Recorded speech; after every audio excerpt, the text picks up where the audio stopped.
के साथ? बेटा तो आपका है, आप चाहो तो लो, आप चाहो तो मत लो। बेटे में तो कोई मजबूरी नहीं है।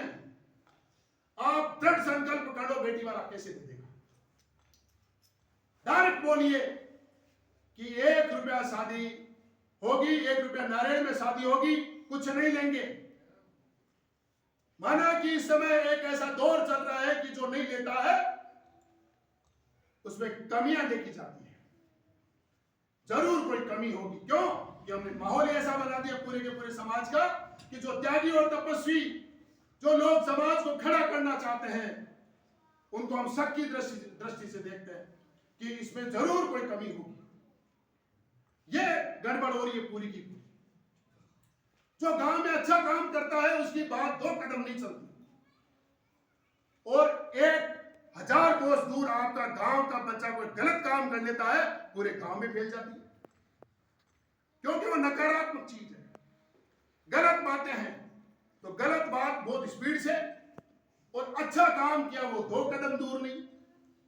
क्योंकि हमारे समाज ने, पूरे के पूरे समाज ने इस प्रकार से हमारी मतलब मनोदशा बना दी कि हम केवल और केवल नकारात्मक परोसते हैं, पॉजिटिव थिंकिंग है ही नहीं। आज जैसे ये हॉल बना हुआ है, तो इस हॉल के अंदर किसी की तपस्या लगी हुई है। कोई ना कोई आदमी एक आगे हुआ होगा, सपना देखा होगा उसने कि नहीं, हमारे समाज का एक हॉल बनना चाहिए, एक बिल्डिंग बननी चाहिए, एक यूं दीवारें होनी चाहिए, एक समाज के पास में जमीन होनी चाहिए, यहां पे हमारा समाज इकट्ठा होगा। उस व्यक्ति के सामने कितनी बाधाएं आई होगी, इसमें कोई शक नहीं है। क्यों? कि पूरा का पूरा समाज नकारात्मक बना है। उसके बाद में वो संघर्ष करता है, आगे बढ़ता है, और उसके बाद में धीरे धीरे लोग आते हैं और उस चीज को बना लेते हैं। बनाने के बाद में नकारात्मक लोग भी वापस पॉजिटिव होने लगते हैं कि यार बन गए, ये तो अच्छा हो गया, ये तो बहुत बढ़िया बात है। कहने का तात्पर्य यह है, आप अपने आप को कभी भी अकेला मत समझो। यदि आप अपने आप को अकेला समझोगे तो ये समझो कि हम पीछे चले जाएंगे। राजपूत कभी अकेला होता ही नहीं, मैं मानता ही नहीं, क्योंकि राजपूत पैदा होते कम से कम 10,000 या 1,00,000 लोगों के बराबर होता है। बस आपको ताकत बताने वाला चाहिए। हनुमान जी महाराज जब लंका के किनारे थे तो उनको जामवंत जी ने जगाया। उनको पता था कि हनुमान जी महाराज को जगाएंगे तब यह काम बनने वाला है। तो बंधुओं, आप लोग सब हनुमान हो और हम लोग जामवंत जी के मतलब नाखून के बराबर नहीं है, लेकिन जगाने के लिए आए कि आप हनुमान जी बनो। अब किस प्रकार से हनुमान जी बन के और इस समाज को किस प्रकार से तारोगे, किस प्रकार से इसको मारोगे, और किस प्रकार से सीता जी को वापिस अपनी नगरी अयोध्या में पहुंचाओगे, यह आप लोगों के ऊपर है सारा का सारा। जब तक आप एक एक आदमी हनुमान नहीं बनेगा तब तक कुछ नहीं होने वाला है।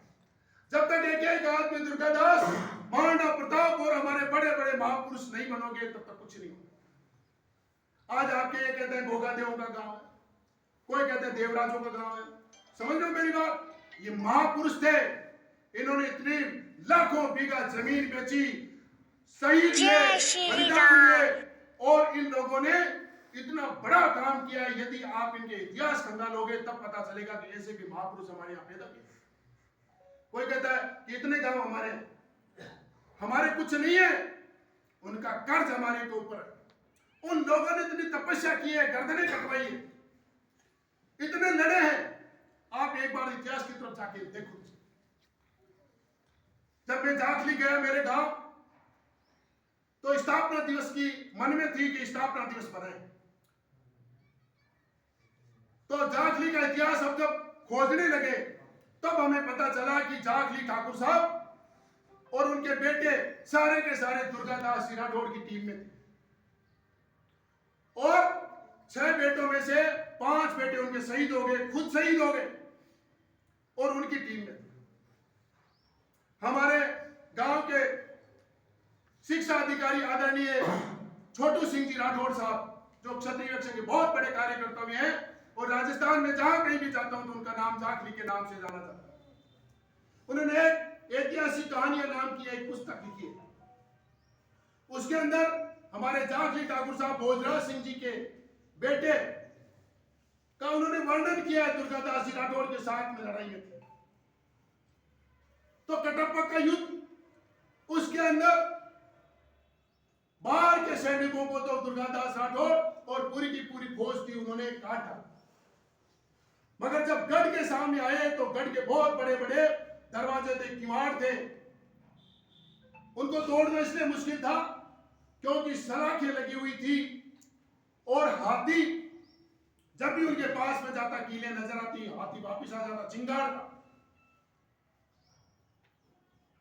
जब भोजराज सिंह जी हमारे जाखली के, उनको दुर्गादास जी राठौड़ ने चैलेंज किया, मतलब टास्क दिया कि भोजराज सिंह जाखली को बुलाया जाए और दरवाजे को तोड़ना है। समझ सकते हो कि कितने निकटतम रहे होंगे वो, उनमें कितना विश्वास करते होंगे। बोले भोजराज सिंह को बुलाओ, तो भोजराज सिंह जी आए, उसी युद्ध में थे कि भोजराज दरवाजा तोड़ना है, गढ़ जीतना है। दुर्गादास राठौड़ ने कहा, बोला जी हुकुम, बिल्कुल तोड़ते हैं। तो भोजराज सिंह जी ने अपने सबसे बड़े बेटे जो पितृभक्त थे राजरूप सिंह को कहा कि बेटा सलाखों के सामने लग जा, जो किवाड़ है उनकी कीलों के सामने लग जा। आज हमारे मातृभूमि के लिए बलिदान होना है। तो राजरूप सिंह जी उनके बड़े बेटे कीलों के सामने खड़े हो गए और हाथी से टक्कर मरवाई गई भोजराज सिंह जी जाखली के आदेश से, और किवाड़ के टुकड़े टुकड़े कर दिए। और राजरूप सिंह जी भी जो सलाखें थी वो पूरी की पूरी शरीर में जा चुकी थी, वो तो धड़े थे, किवाड़ टूटे। और दुर्गादास जी राठौड़ के नेतृत्व में गढ़ के अंदर भोजराज सिंह और दुर्गादास राठौड़ और अन्य जितने भी सैनिक थे बहादुर और जो ठिकानेदार, अंदर जोश होश से पूरे घोड़ों के साथ में अंदर प्रवेश किया और गढ़ को वहां मार काट मचा के मुगलों का गढ़ को जीत लिया।